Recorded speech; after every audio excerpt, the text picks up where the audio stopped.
Hey guys, I've got a new review for you thanks to a Patreon request. One longtime wonderful Patreon supporter, Michael.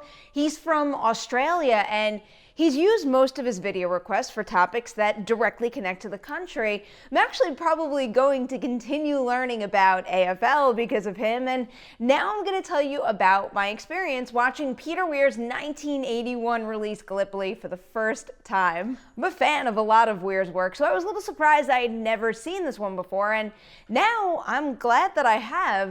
The movie is set during World War I and focuses on two sprinters, one played by Mel Gibson and the other by Mark Lee, who ultimately find themselves in the Australian Army fighting in the Battle of Gallipoli in Turkey.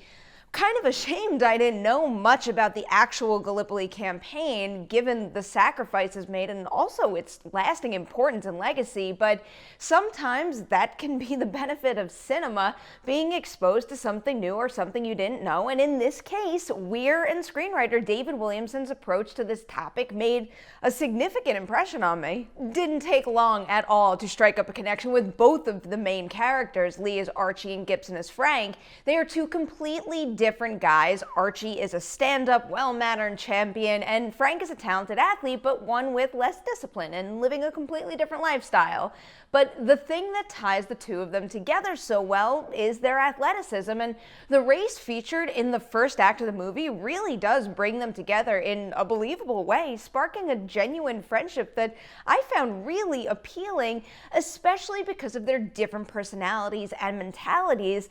As the film carries on from there, both characters do rub off on each other, but they also stay true to who they are at the beginning of the film, and then that eerily mirrors the positions they find themselves in the end of the movie. Yeah, one could say that in broad strokes, Gallipoli does feel a little familiar in capturing young friends and soldiers confidently riding off to war, very proudly to fight for their country, but I do think the movie hits an especially effective balance between highlighting the thrill and the glamour of joining up, but also right alongside the doubt and the terror.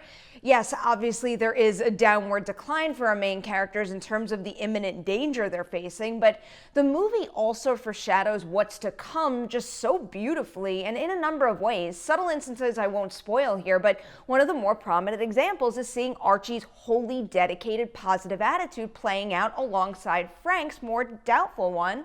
And with Frank, I initially read his behavior as kind of selfish and indifferent, but then you start to see shades of uncertainty and fear, pointing at a pretty major issue with this campaign and really war in general: risking your life but not having the power to make important life-changing decisions. It's a moving, engaging story that concludes with a deeply chilling scene and image that's really tough to shake.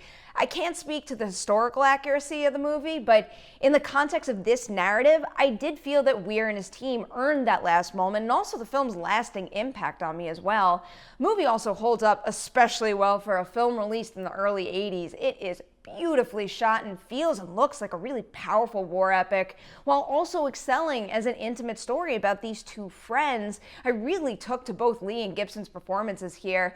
It's a tough thing to kind of explain and put into words, but well-known issues aside, you can see that magnetism in Gibson's work here that makes it no surprise that he wound up having a pretty prolific acting career.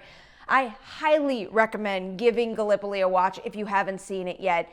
Again, Michael, thank you so much for encouraging me to finally watch it myself. I'm really glad I did. If you'd like to make a video request like Michael did, you can find the details on my Patreon page. Thanks to everybody who's watching this video right now. I will see you real soon with more movie reviews.